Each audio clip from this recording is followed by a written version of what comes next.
যেদিকে ইচ্ছে তাকান, তবে আপনার অন্তরে আলাদা দুটি চোখ রাখবেন, যে চোখ দুটি শুধু আল্লাহরই মাহাত্ম্য দেখবে। যা ইচ্ছে বলুন, তবে আপনার অন্তরে একটি জিহ্বা রাখবেন, যেটি শুধু তাঁকে স্মরণ করেই কথা বলবে। সবার কথা শুনবেন, তবে অন্তরে একটি কান রাখবেন, যেটি শুধু তাঁর কথাই শুনবে। যে পথে ইচ্ছে হাঁটতে পারেন, তবে অন্তরে অন্তরেও কয়েক কদম হাঁটুন, যে হাঁটার গন্তব্য হবে মহান রবের আরশ।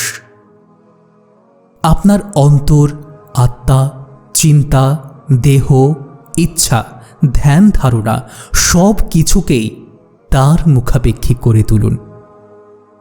কখনো কলম হাতে নিলে মনে মনে বলুন, আমি এ কলম দিয়ে যা লিখব তাতে কি আল্লাহ খুশি হবেন? কোনো কথা বলতে গেলে ভেবে নেবেন, আমি যা বলবো তাতে কি তিনি সন্তুষ্ট হবেন?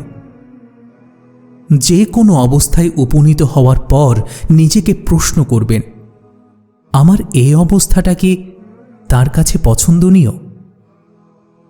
একটা অদৃশ্য অ্যালার্ম আপনার অন্তরের ভেতরে সেট করে দিন, যেটা বলেই চলবে, আল্লাহ কি চান, আল্লাহ কি চান, আল্লাহ কি চান।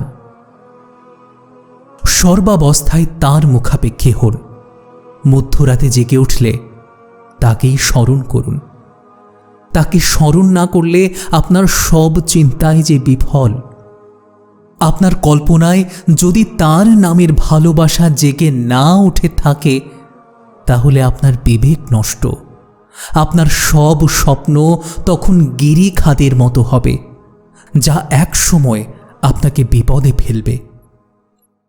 তবে আপনার অন্তরে যখনই সেই চিরঞ্জীব সত্তার স্মরণ আসে, তখন সেই স্বপ্নগুলো ভরে ওঠে গাছ, নদী ও পাখির কলরবে, পরিণত হয় এক অনাবিল সৌন্দর্যের ভূমিতে।